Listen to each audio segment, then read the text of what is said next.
Look, at this point in my life, I'm willing to accept a lot of things. I mean, hell, my daughter is half elf.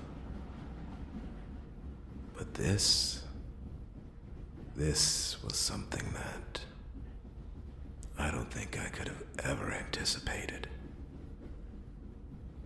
I looked at the kid, still dead as a doornail, and the soft ticking of the clock. I looked at him, tried to figure out exactly what I was looking at. Despite being in the shadows now, I was still relatively new to it. But, fortunately, I did enjoy a good English class back in college. I read up on a lot of different things. Witches, goblins, ghouls, giant cyclops, you name it. But this, to be honest, I couldn't believe what I was looking at. This was a satyr. An honest-to-God satyr. Incredible. I tried to get a good look at his horns when I realized that they were filed down. Clearly he was trying to pass. Not sure why. I mean, if I had a choice between being a mythological creature and being a human, I choose mythological creature every time. Still, this poor kid was dead on this train car. And for what? I couldn't even begin to understand. But I needed to. I needed to figure out what killed this kid quick, fast, and in a hurry. Like I said, the clock was ticking. Pretty soon, someone was going to knock on that door. And when they did, I would be here. Trapped between a rock and a hard place, with no way to explain myself. My head was still killing me. Like I said, it was still so hard to remember what happened last night. Images kept flashing in my head like a movie reel. But I couldn't just lock on one particular memory, that one thing, that one detail that would help prove my innocence and figure out what happened to this poor kid. I decided to jog my memory by going through his pockets. It's an easy way to connect the dots. Don't know what dots there were to connect. I mean, for all I knew, there's no evidence here. Everybody was going to assume that I did it. Let's see. What do we have here? A gold key. Well, that could be important. I set it down off to the side, making myself a little evidence desk. The next thing I found was a handkerchief. On it, there were 2 initials. D.B. D.B. My mind raced, trying to see if I could remember anything that this kid had told me last night. Nothing was ringing a bell, not even his name. But DB, that could be important. Connection to his family, perhaps. I set it off to the side. I found his wallet and looked inside. It was full of $50 bills.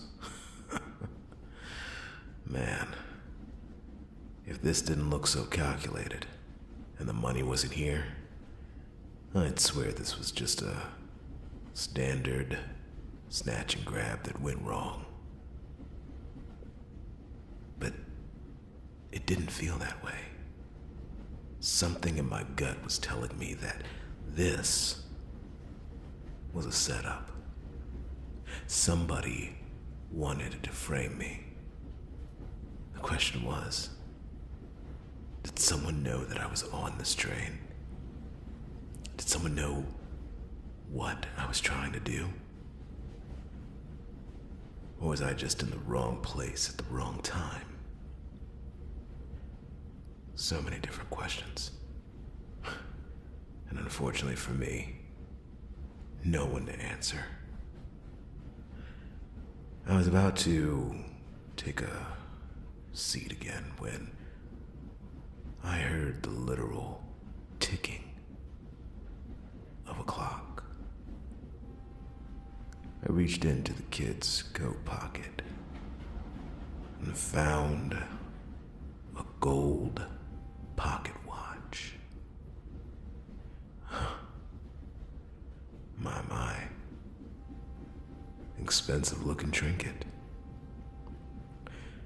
I opened it up. For the most part, it looked fairly clean. Few fingerprints, which I assumed was the deceased. But on the inside of the pocket watch, there was this beautiful young girl. Brown hair. Steely eyes. She looked at the camera longingly. It was almost as if the very picture was staring at me, staring into my soul. I wondered who she was. When it took a second to think. His fiancée. No doubt. I looked the pocket watch over. Despite it looking so rich and fancy, I could tell that this was old. There were scratches on the side. Now, one could assume that the kid was just clumsy. Maybe he dropped it a couple of times. But the way this looked, no. This was an heirloom. Somebody gave this to her, and she gave it to someone else. It was a sweet gesture, to be sure, but there was a part of me that felt a little uneasy about that fact. This girl, the way she looked at the camera, her piercing eyes. One could imagine that when she looked at that camera, she was looking at him. There was no way this girl could have found a way to set him up. Damn.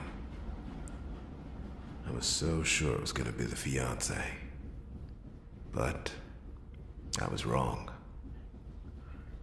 I set the pocket watch off to the side, knowing full well that if I managed to get through this, I was going to need to return it.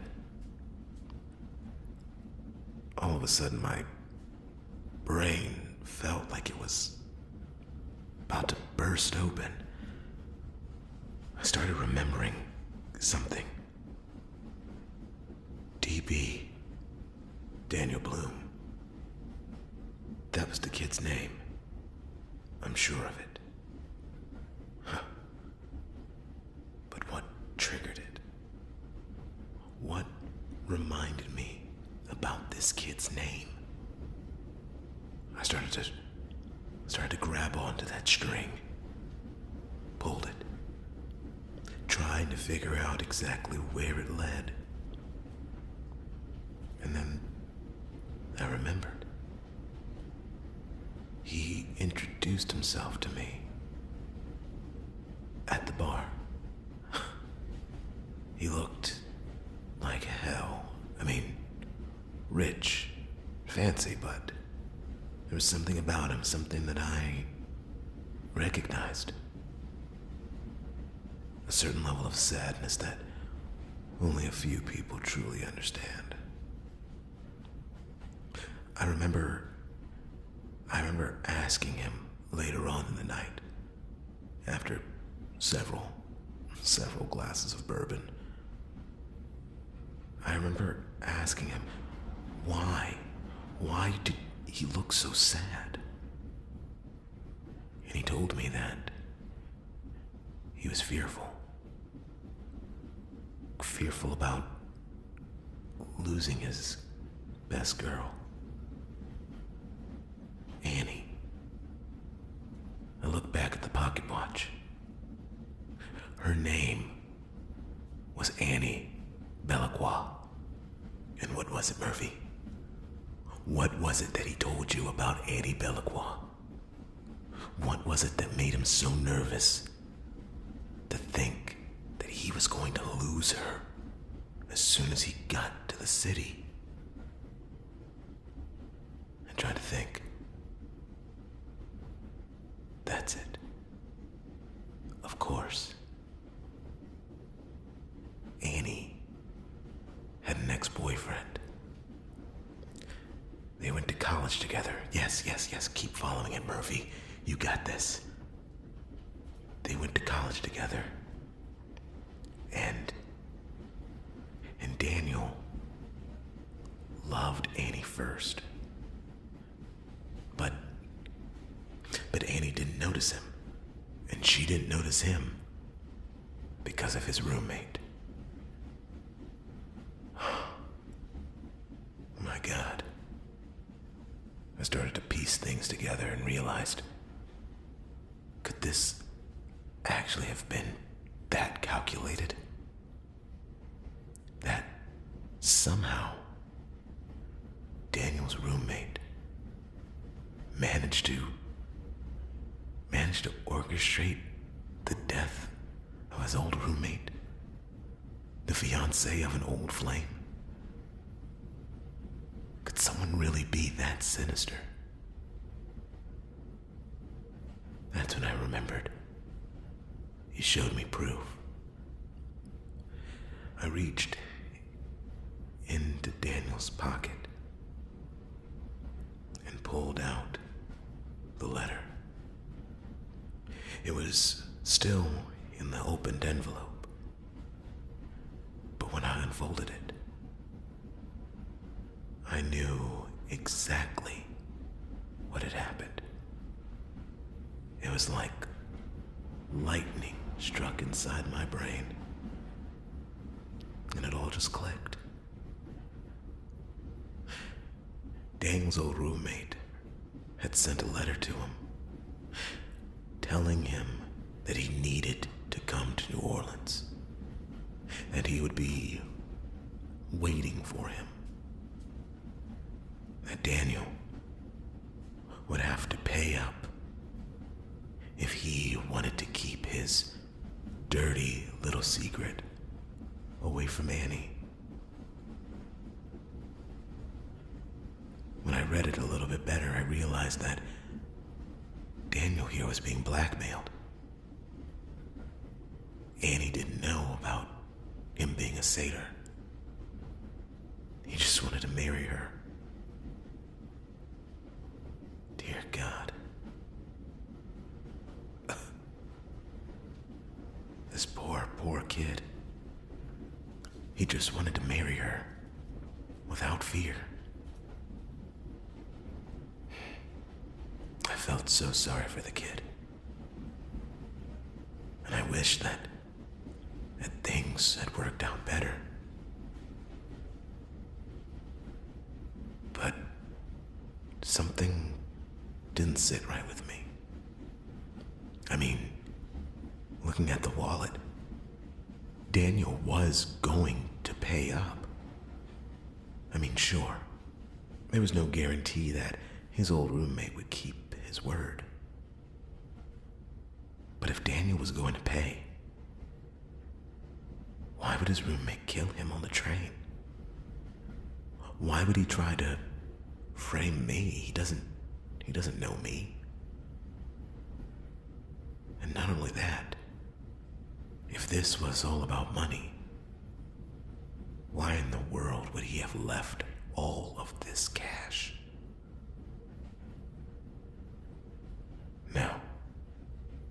No, Murphy.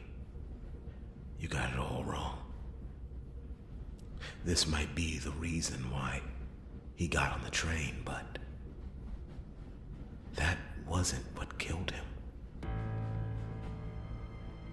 What killed him was something far, far more sinister. Something that, if you don't figure it out,